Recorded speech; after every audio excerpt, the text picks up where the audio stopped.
Olá pessoal, tudo bem? Como estão todos?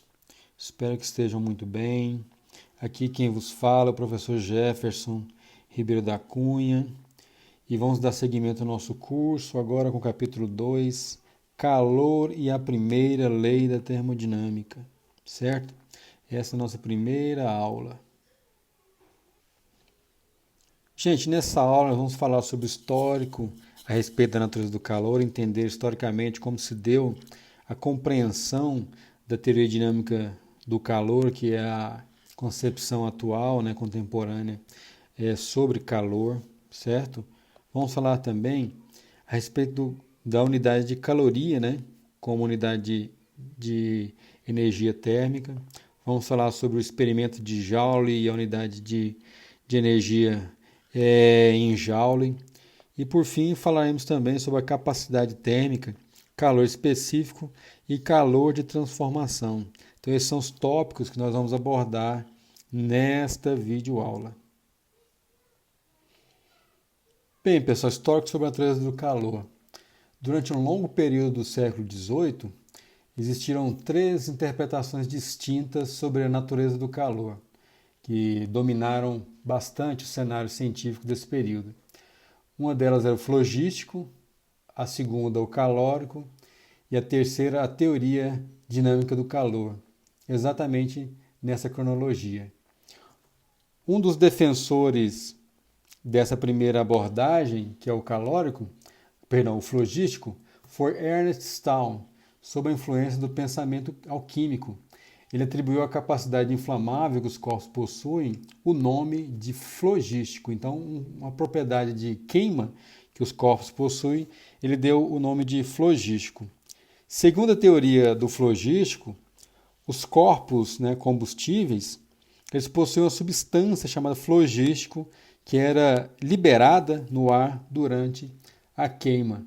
Então, a gente imagina, né, como está no desenho, essa situação. Então, o flogístico, segundo a teoria do Ernest Stahl, ele apenas era uma substância, né, que era liberada durante o processo de queima de um determinado material, de uma determinada substância.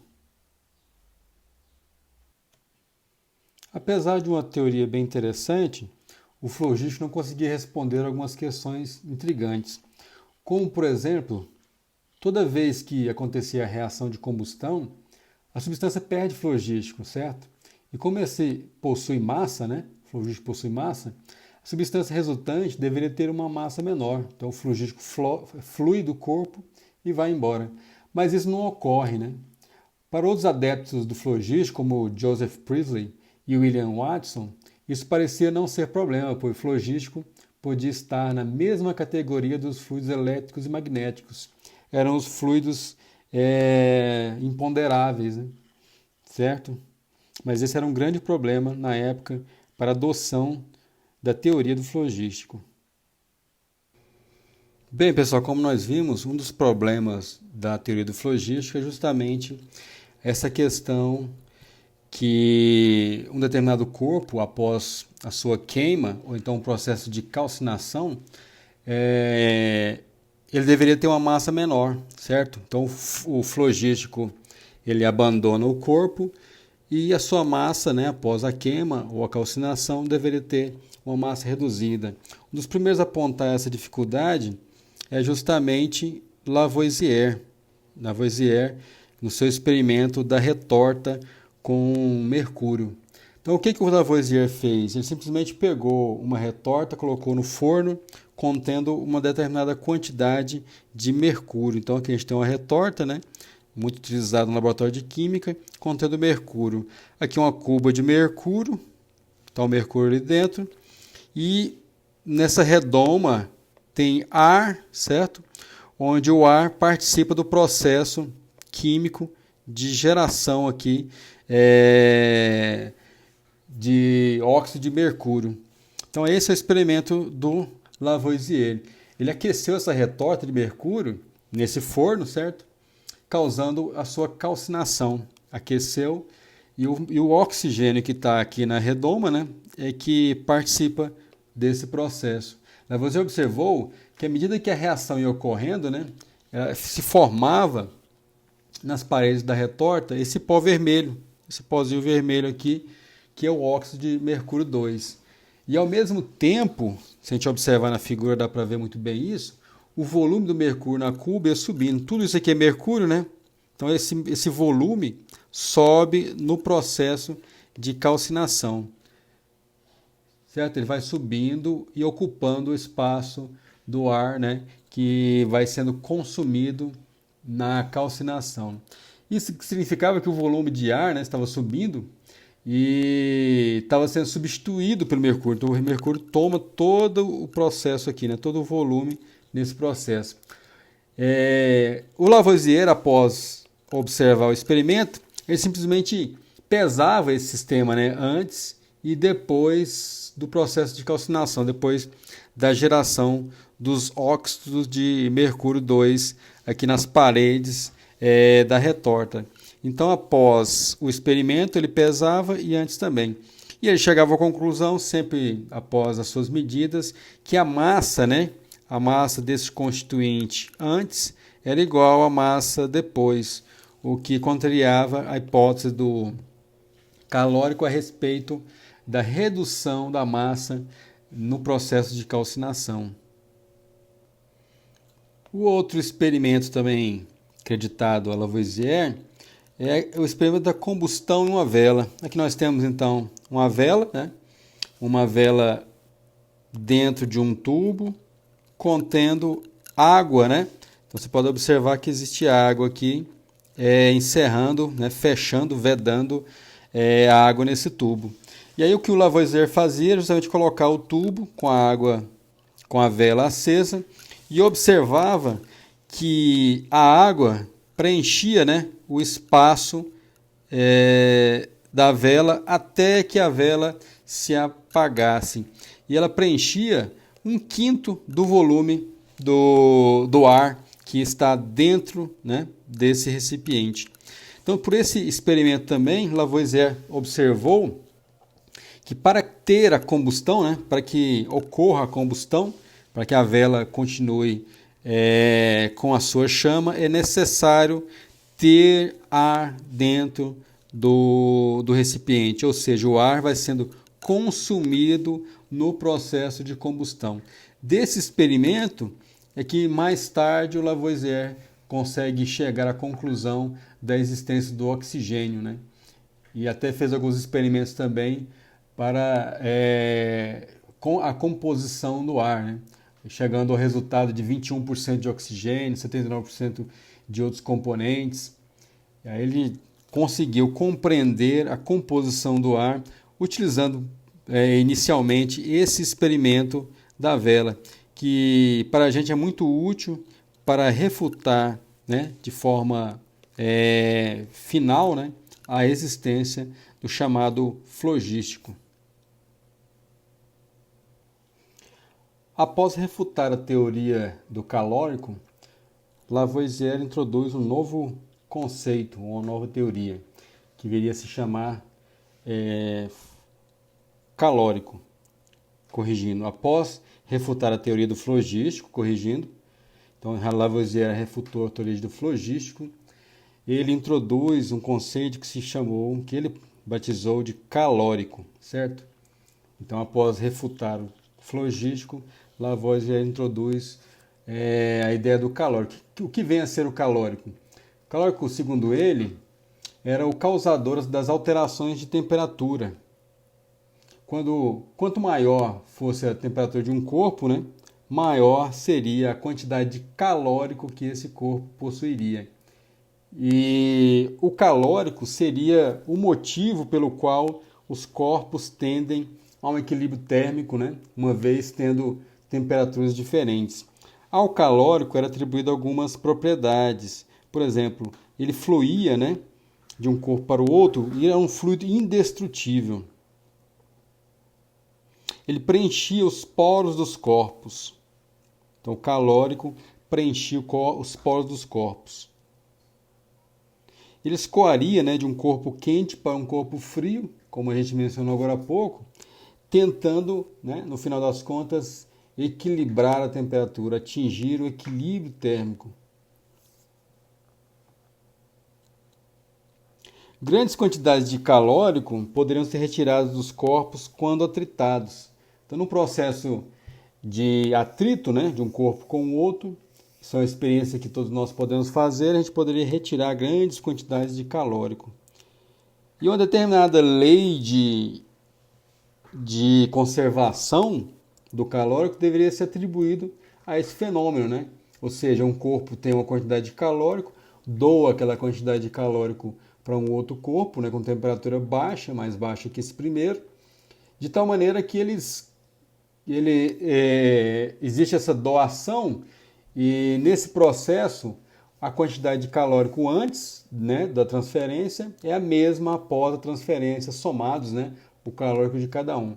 Então, se um corpo A tem uma quantidade de 10 calóricos, o outro tem 0, no processo de termalização, eles, né, vão combinar os seus calóricos, um vai doar calórico para o outro, de tal maneira que após essa doação, se um tinha 10, né, pode ser que ele doa e fique com 5, o outro fica com 5, somando os calóricos, a gente tem ainda o número de 10, né, uma quantidade arbitrária.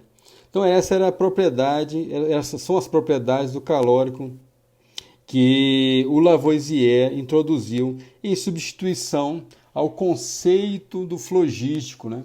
Uma vez que ele havia conseguido refutar todas as atribuições, né, devidas ao flogístico. Então o calórico vem não para explicar o processo de queima ou calcinação nas reações químicas, né? Mas ele vem para explicar a ideia de equilíbrio, né? Como que o processo de equilíbrio térmico surge nos corpos e como que o atributo de alta temperatura é dado a um corpo. Então, o corpo tem alta temperatura justamente porque ele tem muito calórico. E quando ele entra em contato com um segundo corpo, esse corpo vai perder calórico para o seu, né, pro seu vizinho que entrou em contato com ele. E também a gente pode tirar grandes quantidades de calórico no processo de atrito. Bem, pessoal, a hipótese do calórico foi muito questionada também pelo inglês Benjamin Thompson, também conhecido como Conde Rumford da Bavária.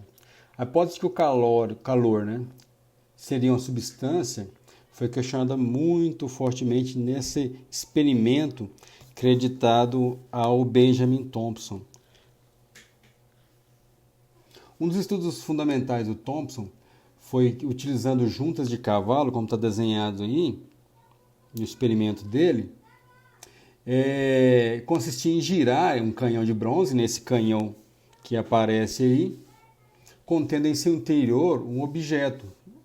Normalmente colocava balas, colocava vários objetos para que fossem atritados, né? Então as juntas de cavalo faziam rodar um cilindro de ferro dentro do canhão para realizar um atrito e colocava algum material ali para realizar esse processo de atrito. Isso liberava calor e poderia derreter grandes quantidades de gelo e até ferver a água no seu interior. A conclusão desse experimento era que grandes quantidades, né, ilimitadas de calor eram retiradas desse sistema e algo material não poderia exibir essa propriedade. Então, nesse experimento, a gente percebe que uma quantidade infinita, né, de calórico pode ser retirado por atrito. Você pode realizar esse experimento também com um bastão de madeira ou qualquer outro material que você consiga atritar em uma determinada superfície. Por movimento, a gente consegue sempre aquecer um pouco mais, né, por atrito dois materiais. Você atrita, retira calor, você atrita, retira calor. Isso pode ser feito de maneira indefinida, né? Sempre a gente pode retirar uma quantidade maior de calor, né? No caso da hipótese do calórico, né? Uma quantidade de calórico desse sistema. Então esse é o experimento do Conde Rumford, também foi muito questionado por vários fatores, e que nesse calcanhar de Aquiles é difícil não conceber que o calórico não é material, né? A hipótese de uma substância que permeia os corpos material realmente não pode existir.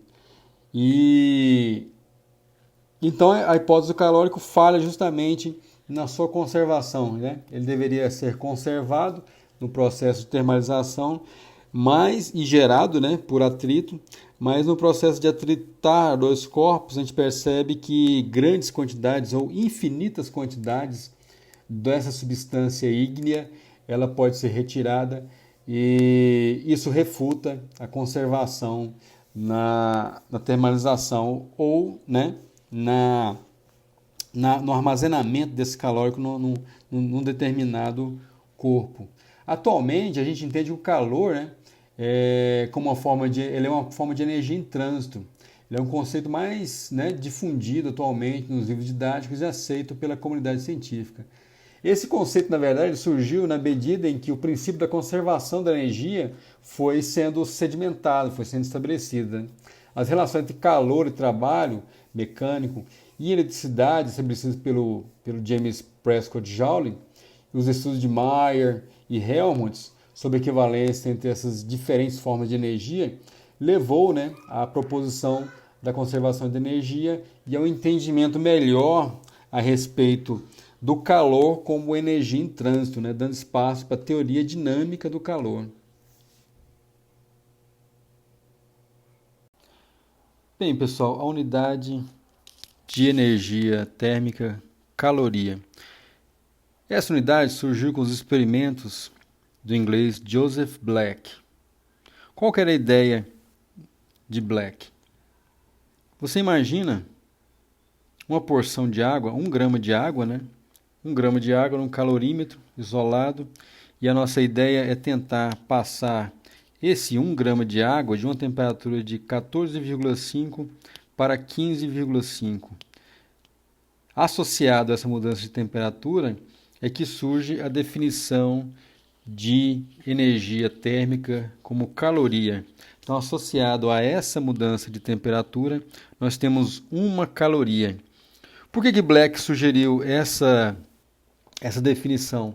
Porque ele percebeu que, dependendo da temperatura inicial da água, você tinha quantidades diferentes de energia para fornecer para aquela quantidade de água para mudar em 1 grau Celsius a sua temperatura. Por isso que se define, né?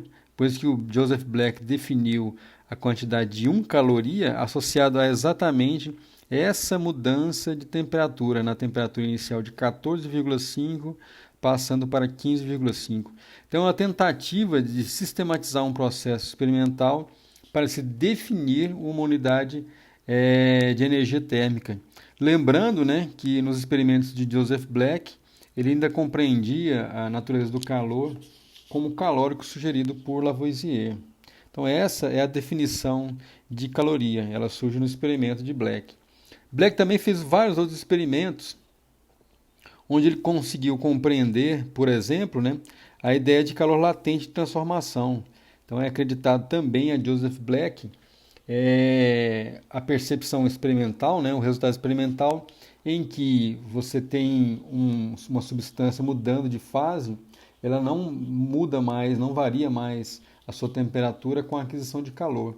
Por exemplo, quando a gente quer derreter um gelo, né, você pega o gelo, coloca em uma substância, em um determinado vasilhame, uma vasilha, o gelo começa a derreter, você vai introduzindo calor naquele sistema.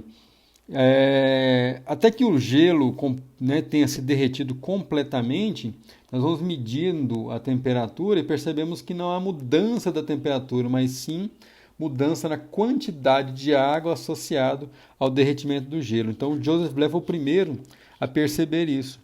E percebeu também a ideia de calor específico dos materiais. Porque cada material respondia de uma forma diferente, né, a uma introdução de calor. A prata tem uma resposta em termos de temperatura diferente do ouro, diferente do ferro, diferente do alumínio. Há uma aquisição de calor e uma respectiva mudança na sua temperatura. Certo?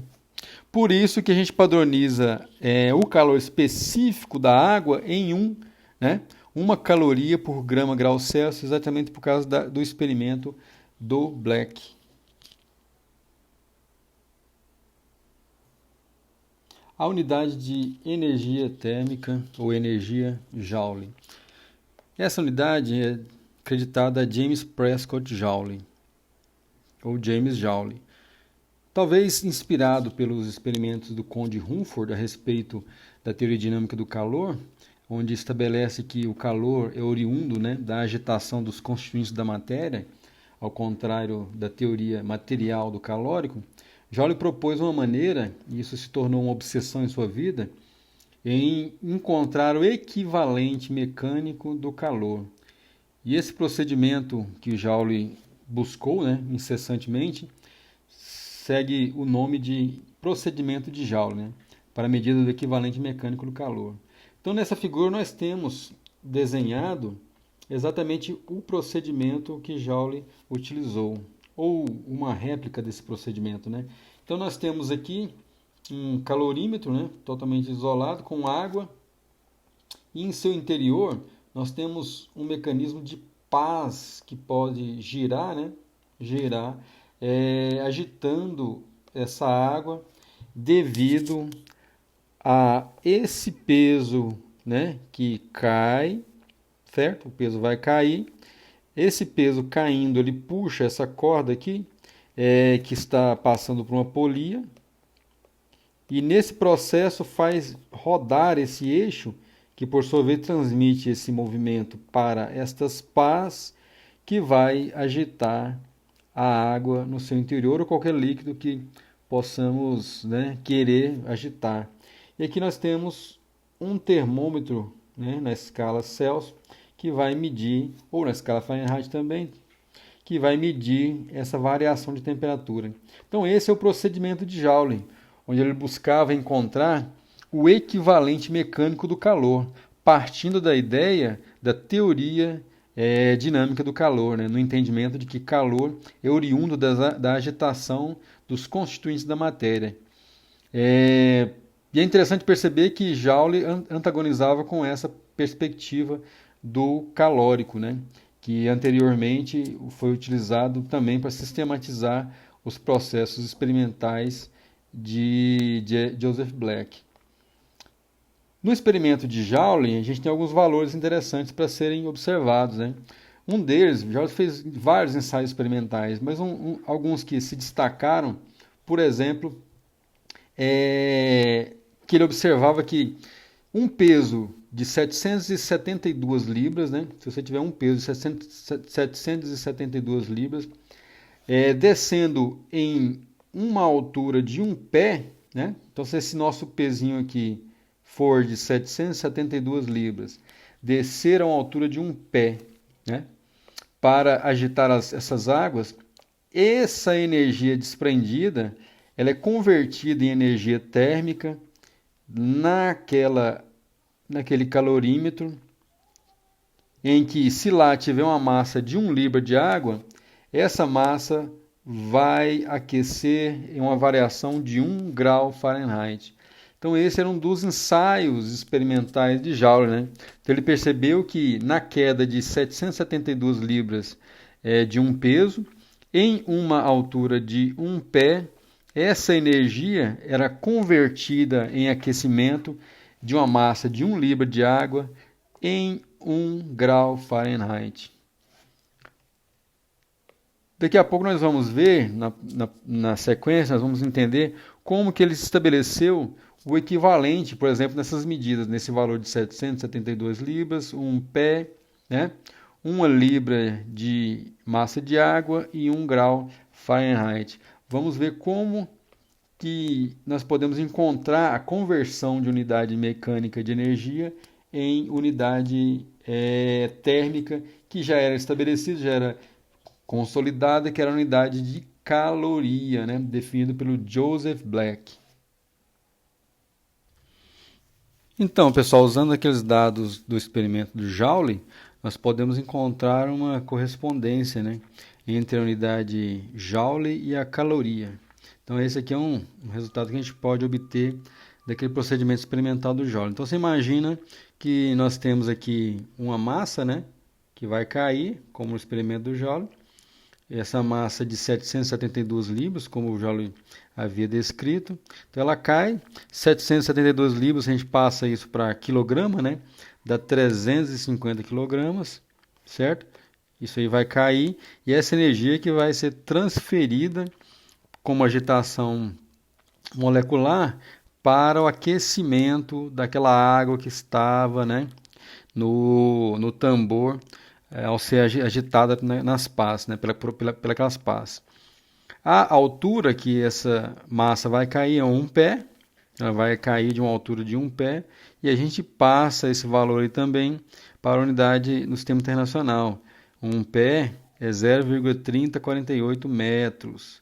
Então a gente pode fazer uma continha aqui, lembrando que a aceleração da gravidade é 9,8, a conta da energia mecânica é mgh, né? Então a gente substitui os valores aqui, que eu tenho a massa, m, a constante da aceleração da gravidade 9,8, e aqui a altura é equivalente, né, que o Joule havia proposto lá, de 1 pé, passando já para unidades do sistema internacional. E a gente faz essa continha, encontra 1046 joules, lembrando lá de uma definição. Então a gente está indo e voltando, né?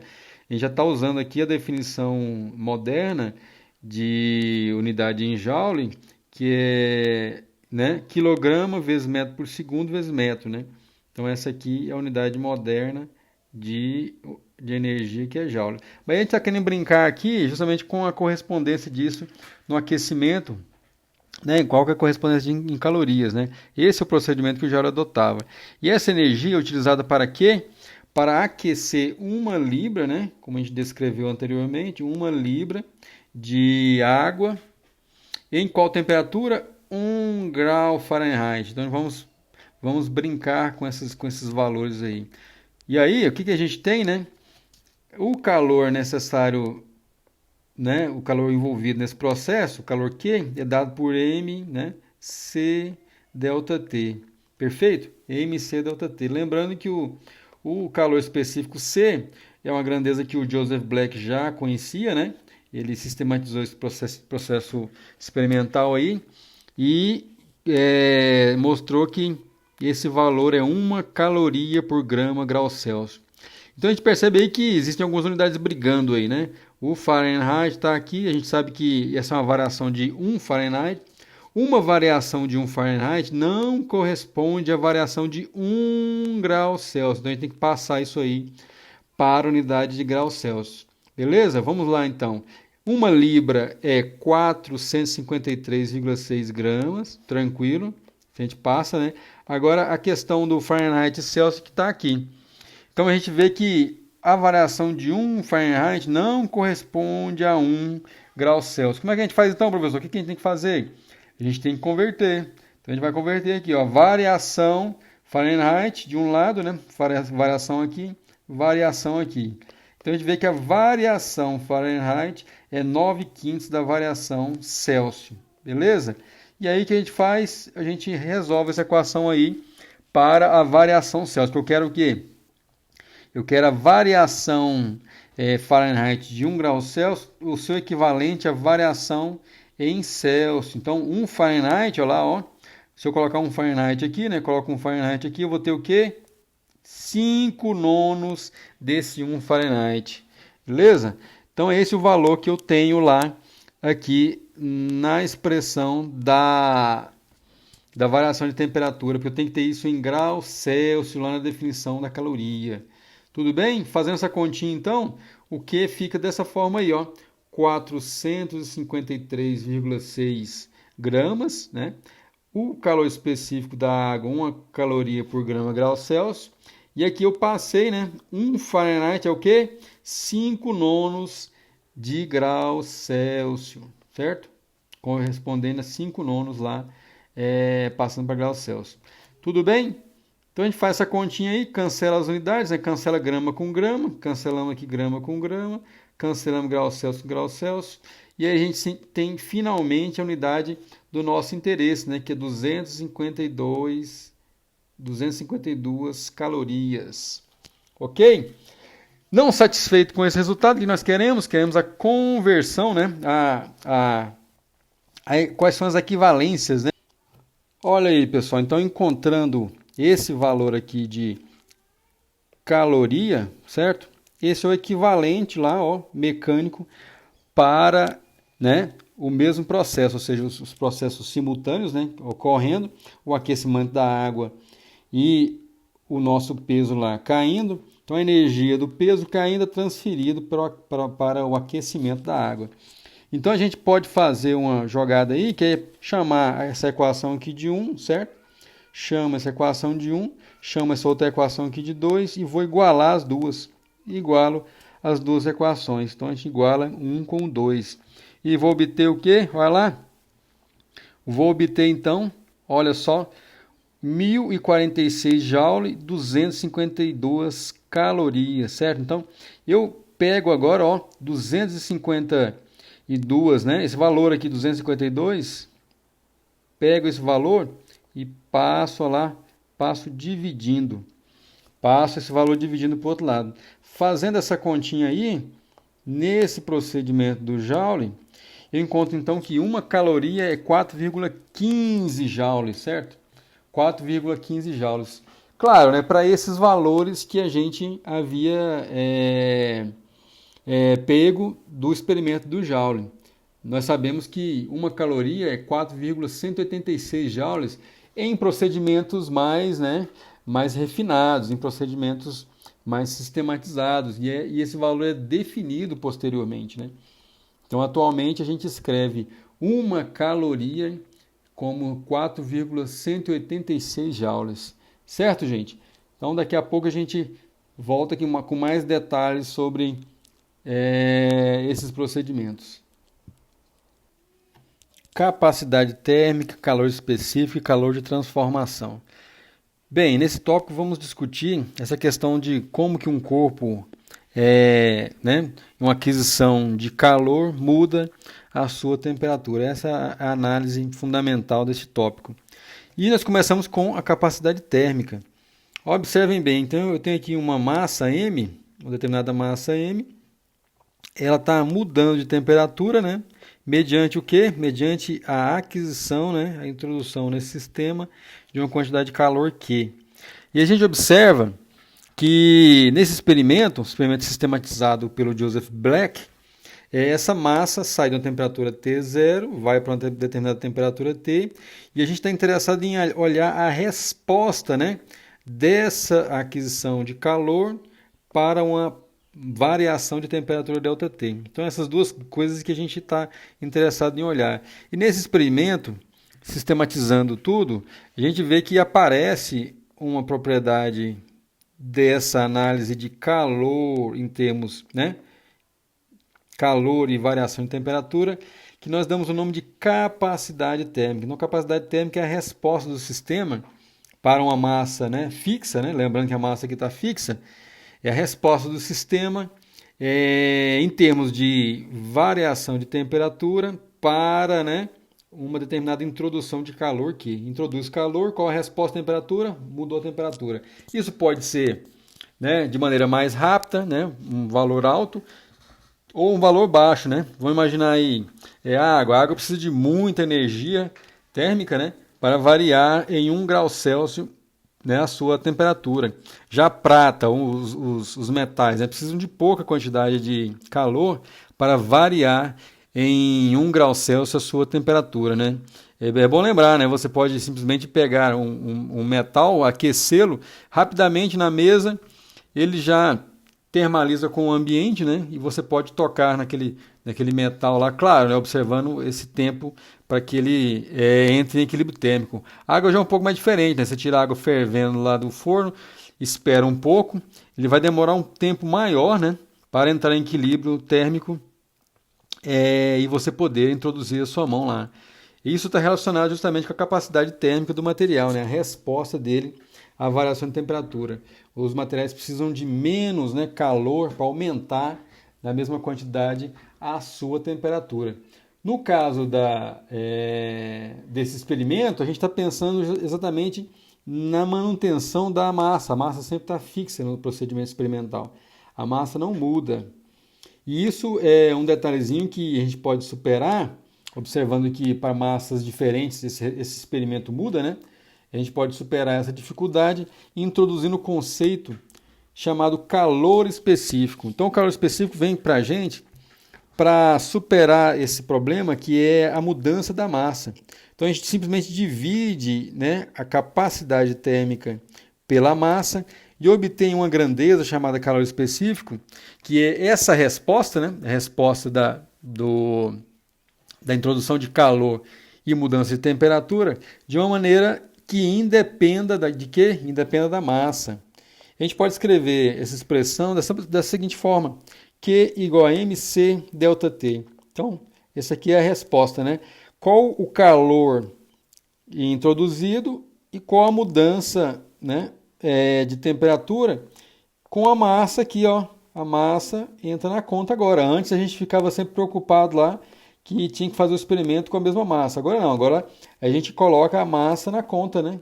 Ou seja, agora a massa ela faz parte do processo e a gente não tem que se preocupar mais em padronizar o experimento para a mesma massa, correto? Então, qualquer massa que a gente utilizar, a gente simplesmente faz essa conta aí. E a gente obtém essa resposta, né?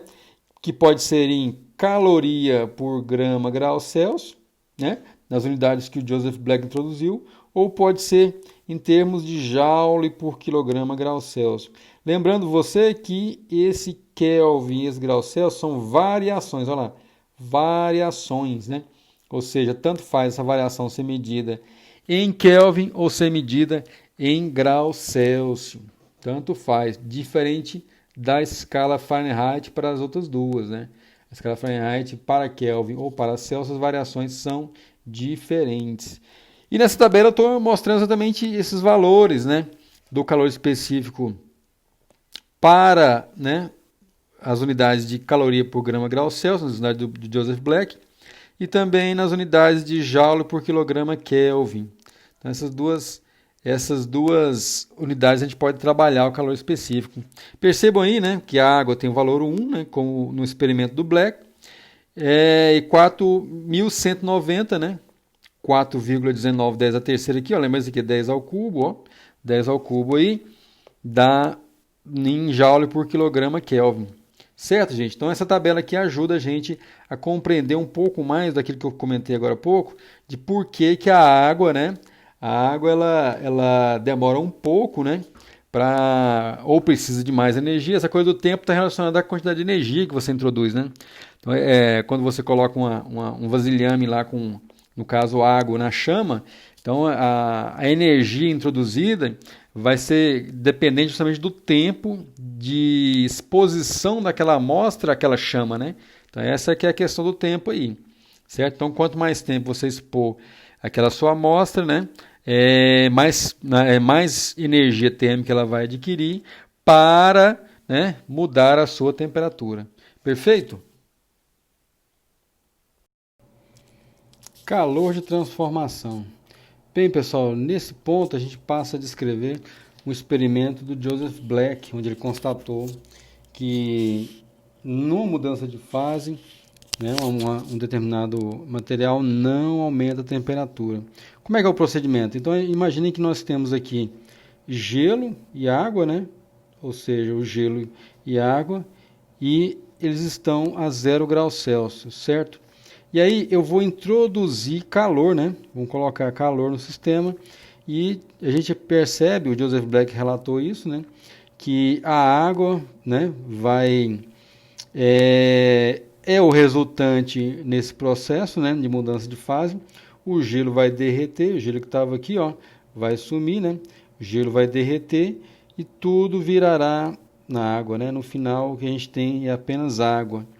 E isso tudo vai ocorrer, né, a temperatura constante. Então, se era 0, permanece 0 até que todo o processo ocorra, ou seja, todo o estado sólido, né, vire líquido a temperatura sempre constante. Então, todo calor introduzido, né, se a gente colocou esse gelo em um recipiente numa chama, então todo o calor que ele adquire vai ser convertido na agitação das moléculas, né, para a mudança da fase desse material. E aí a gente pode organizar essas ideias e escrever essa expressão, que é o calor lá, né, o calor colocado no sistema, ele é igual a massa vezes o calor latente. Calor igual a massa vezes o calor latente. É interessante observar o sinal de mais ou menos nessa expressão, né? Porque esses valores a gente coloca com a mão. Se é mais, o sistema recebeu o calor. Se é menos, é o processo inverso, né? Se é menos, é um processo inverso. Ele cedeu o calor para a mudança de fase. Então, ele pode ceder calor também, certo? Ou seja, no caso da água aqui, por exemplo, então a água pode ceder calor, né? Ele cede calor e vira sólido. Nesse esquema que nós montamos, esse calor ele surge exatamente no processo de transformação, então ele recebe calor, o sistema recebe calor para mudança de fase. E aqui nós temos a tabelinha para ilustrar essas situações, né? Aqui nós temos o calor latente de fusão, certo? E aqui o latente de vaporização. Aqui de fusão para virar sólido, né? E aqui o de vaporização. Perceba alguns valores interessantes no caso da água, né? A água tem esses valores aqui, ó, né? Então aqui a gente traz exatamente o calor latente, a gente pode observar nessa tabela o valor do calor latente, certo? E o seu respectivo valor de temperatura a qual ocorre, né, aquela mudança de fase. Então, vamos pegar a água aqui, por exemplo. Então, a água, o calor latente de fusão da água é 334, olha lá, ó, 10 a terceira, né, joules por quilograma. Em qual temperatura? Em 273,15. Então, a água ela muda de fase sólido, líquido, líquido, sólido, nesse valor de temperatura, 273,15, ou, se você preferir, 0 graus Celsius. Então, nessa temperatura, a água vai mudar de fase, ou de sólido para líquido, ou de líquido para sólido, né? E esse sinal de mais ou menos vai, né, traduzir para a gente esse tipo de mudança, né? Se está saindo da fase sólida indo para líquido ou da líquida para sólido. Esse valor nós temos que colocar com a mão, certo? E que no caso da água ainda, né? O calor de vaporização, né? A água vai se tornar vapor. Esse valor, né? E esse valor aqui é a temperatura que isso ocorre. Então é interessante observar essas duas situações, né? O valor do L, né, o valor do calor latente, e em qual temperatura isso está ocorrendo. Perfeito?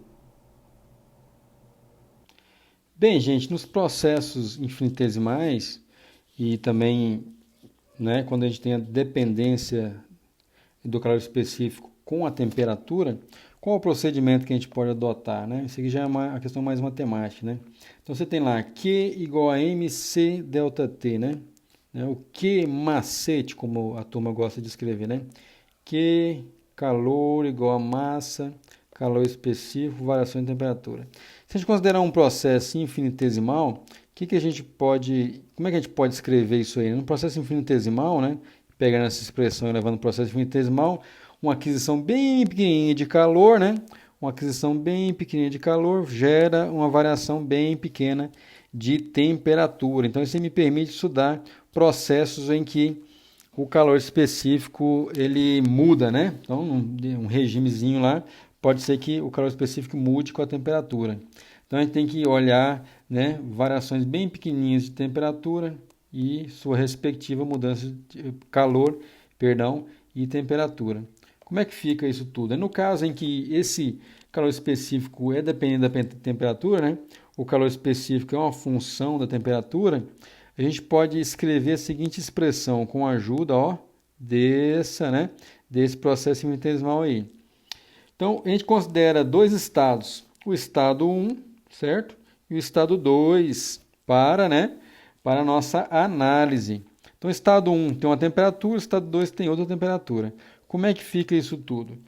O Q o dq, né, esse dq aqui, eu posso escrever dessa forma, massa, né, calor específico vezes a variação da temperatura.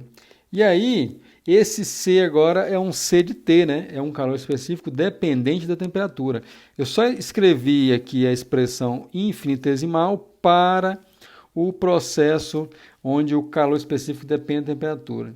Então a gente pode integrar dos dois lados. A gente integra do estado 1 até o estado 2. Aí eu vou perceber que quando eu saio de um estado e vou para o outro e vou somando essas quantidades infinitesimais de calor, né? Saio do estado 1 e vou para o estado 2. Estado 1, estado de equilíbrio, estado 2, outro estado de equilíbrio. Vou somando esses calores infinitesimais. Então, ao somar todo mundo, eu vou ter um calor Q final, perfeito? E do outro lado, eu tenho, né, esse calor, dependendo do quê? Dependente da expressão do calor específico, que depende da temperatura. Então, a gente pode escrever o calor específico, né? Perdão, o calor final, né? O calor Q, dessa forma aí, ó. Então, o calor Q é igual, né, a massa que a gente vai considerar constante, integral do calor específico desde o valor inicial, né? Desde o valor inicial, o estado 1, até o valor final, o estado 2, saindo do estado 1, chegando lá no estado 2. Então, essa é a expressão que a gente consegue sistematizar, que a gente consegue definir para o caso em que esse calor específico aqui, ó, ele é dependente da temperatura. E são vários casos, como a gente viu nos experimentos do Joseph Black, a aquisição de calor e o seu reflexo como variação de temperatura, né, depende da posição da temperatura que a gente toma, né? Nem toda temperatura, todo range de temperatura, todo valor de temperatura na escala, essas aquisições de calor vão ter as mesmas impressões, né, de mudança de temperatura. Então, por isso que a gente tem que expandir nossa ideia lá para esse caso em que o calor específico depende da temperatura.